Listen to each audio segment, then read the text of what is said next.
Welcome to Luca and Miguel. Enjoy the video. You start by opening YouTube Studio and locating the Copyright tab. Once there, click the specific video and the claim entry. You should have source files, licenses, or permission emails ready because you will need to prove ownership or permission quickly. Note whether the claim is a manual copyright takedown or a content ID match. This changes the next steps. If it's content ID, you can dispute. If it's a takedown, prepare a counter notice only if you truly own the rights.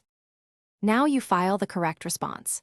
For content ID, choose dispute and pick the accurate reason. For example, licensed use, fair use, or you own the content, and attach clear evidence like registration, contracts, or original masters.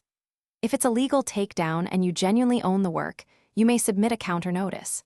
Make sure you understand the legal implications and include contact info and a statement under penalty of perjury. Use precise timestamps and file names to make your claim. Finish by monitoring the claim status and any messages from the claimant.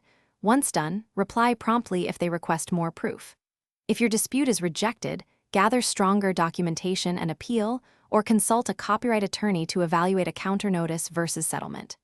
Make sure to keep records of every communication and timestamps.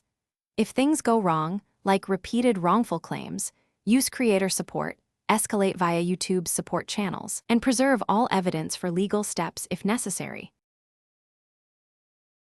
Thanks for watching and please subscribe. It's the best investment you'll ever make.